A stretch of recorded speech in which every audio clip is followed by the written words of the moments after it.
Welcome to my channel. பலவுள் தெரிக, சரியானதை தேர்க. மேடு பள்ளம் எதிரினை சொல், சரியானதை தேர்க. பெயர் சொல்லில் இடைச்சொற்களை சேர்த்து எழுத வேண்டும், சரியானதை தேர்க. ராமனுக்கு பணிவிடை செய்ய லக்வனும் காட்டிற்கு புறப்பட்டான். தமிழில் படர்க்கை பலர்பால் சொல்லாகிய தாங்கள் என்பது தற்போது டேஷ் இடத்திலும் வரும், முன்னிலை இடத்திலும் வரும். பொருந்தாததை தேர்க. பெயர் சொல் வினைச்சொல் ஆகியவற்றிற்கு இடையில் நின்று பொருளை தெளிவாக உணர்த்தி நிற்கும் இடைச்சொற்களை சேர்த்து எழுதக்கூடாது. பொருந்தாததை தேர்க.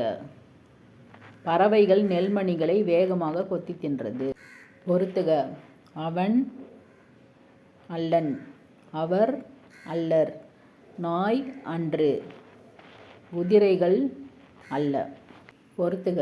உற்றார் உறவினர், உம்மைத்தொகை, சீரும் சிறப்பும். நேரினை சொற்கள். மேடு பள்ளம் எதிரினை சொற்கள். கத்துக்கடல் வினைத்தொகை. சரியான தொடரை கண்டுபிடி. மறைந்த தி. ஜானகிராமன் நினைவாக ஆண்டுதோறும் கூட்டம் நடைபெறும். சரியான கருத்துக்களை கண்டறிக. பண்புத்தொகை வினைத்தொகையாக வரும் சொற்கள் ஒரு சொல் என்னும் தன்மை கொண்டவை, எனவே அவற்றை பிரித்து எழுதக்கூடாது. செங்கடல் என்று பிரிக்காமல் எழுதுவதே சரியானது. மூன்றும் சரி.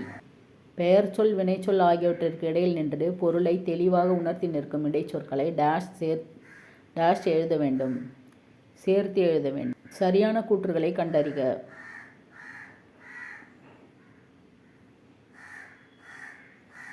இடைச்சொல்லுடன் கூடிய சொற்களை சேர்த்து எழுத வேண்டும்.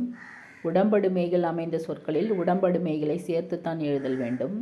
பன்மை உணர்த்தும் கல் விகுதி சேர்ந்த சொற்களை பிரிக்காமல் எழுத வேண்டும். இரட்டை கிளவி சொற்களை சேர்த்து எழுத வேண்டும். ஆன்சர் நான்கும் சரி. அது என்னும் வேற்றுமை உருபு டேஷ் உரியது, அஃறிணைக்கு உரியது.